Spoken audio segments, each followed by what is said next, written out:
చిన్ని ఏమైనా చెప్పాడా నేను అతని దగ్గర నుంచి డబ్బులు తీసుకున్నానని? చెప్పలేదు కదా. కానీ డబ్బులు తీసుకుని చిన్ని ఇప్పించాడని కదా ఇప్పుడు అతను చెప్తోంది. ఆయన బ్యాంక్ స్టే అది కూడా చూపిస్తున్నాడు కదా. మరి ఎంక్వైరీ చేయాలా లేదా అది పార్టీ? ఇప్పుడు ఈయన అడుగుతున్నారట క్రమశిక్షణ సంఘాన్ని నివేదిక. ఏం చేయాలి క్రమశిక్షణ సంఘం? నాకు తెలియక అడుగుతాను చెప్పండి. నువ్వు మాట్లాడద్దు అని కొలికిపూడికి చెప్పాలి. మన వాళ్ళు ఏదో పనులు చేస్తారా? బెల్ట్ షాప్ చేస్తారు, నువ్వేం మాట్లాడక. ఇసుక అమ్ముకుంటారు, నువ్వేం మాట్లాడక. మైనింగ్ చేసుకుంటారు, నువ్వేం మాట్లాడక. సంక్షేమ పథకాలు డబ్బులు తింటారు, నువ్వేం మాట్లాడక. కాంట్రాక్ట్లు మన వాళ్ళు చేస్తారు, నువ్వేం మాట్లాడక.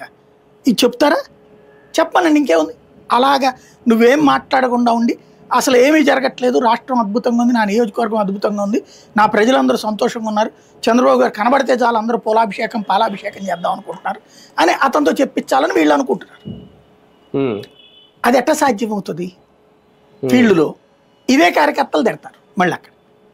ఇక్కడ కొలికిపూడి సంఘటనలో ఇద్దరి మధ్యన క్లాష్ వచ్చినప్పుడు దీంట్లో పరిష్కరించాల్సింది ఈ అంశాల ప్రాతిపదికన కాదు. కేసినేని చిన్ని రెచ్చగొడుతున్నాడా లేదా?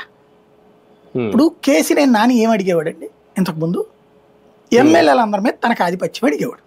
తను చెప్పిన వాళ్ళకి టికెట్ ఇవ్వమన్నాడు, అంతే కదా. దాన్ని ఒప్పుకోలేదు కదా చంద్రబాబు గారు.